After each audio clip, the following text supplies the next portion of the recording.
ఇక నేనైతే రూమ్ నుంచి ఇంటికి ఒక మస్తు రోజులు అవుతుందని చెప్పి 2 రోజులు లీవ్ పెట్టి పోతే ఇక మా వాళ్ళు అయితే ఇక పోయిన 2 రోజులనే ట్రిప్ అయితే ప్లాన్ చేసారు. ఇక మేము పోయే ట్రిప్ అయితే తుల్జాపూర్. ఇక అది తెలంగాణనే కాదు కర్ణాటక కూడా దాటి మహారాష్ట్ర పోవాలి. ఇక మా ఊరు నుంచి అయితే తుల్జాపూర్ 220 నుంచి 230 డిస్టెన్స్ అయితే వస్తుంది. ఇక మేము పోయేది బైక్ల మీద కదా, డే అయితే ట్రాఫిక్ ఉంటుందని చెప్పి జర చల్లగా నైటే బయలుదేరినాం. అండ్ ఆల్సో మనకు డేలో ఇంజన్ నుంచి వచ్చే హీట్నెస్ అయితే మనకు నైట్ లో రాదు, కొంచెం కూల్గా పోవచ్చు. ఇక మా ఊరు నుంచి అయితే 12:30కేమో స్టార్ట్ అయినాం.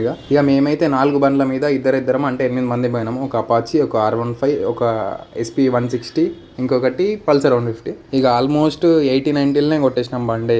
ఇక కొన్ని ప్లేస్లలో స్లోగా మాట్లాడుకుంటూ నడిపించినాం. కానీ నైట్లో బైక్ రైడ్ అంటే ఇబ్బంది, ఎందుకంటే ఏలా రోడ్ ఎక్కడ నిద్ర మబ్బులో కొరుక్కుంటా మమ్మల్ని గుర్తుడో అన్నంత భయము. కానీ నైట్లో ప్రశాంతంగా ఉంటుంది, పొల్యూషన్ ఉండదు, ఏ ట్రాఫిక్ ఉండదు, జర గాలి సల్లా తలుతుంటే బండి మీద మస్తు అనిపిస్తుంది ఫీల్. ఇక పొద్దుగాల 4 అయితే అవుతుంది. ఇక మహారాష్ట్రలో అయితే ఎంటర్ అయినాం. ఇక కొద్దిసేపు బండ్లకు రెస్ట్ దొరుకుతుంది, అట్లనే మేము జర దమ్ము తిన్నట్టు ఉంటుంది అని చెప్పి పక్కన ఛాయ్ హోటల్ కనిపిస్తే ఆపేసినాం. అది పట్టుకో తీసి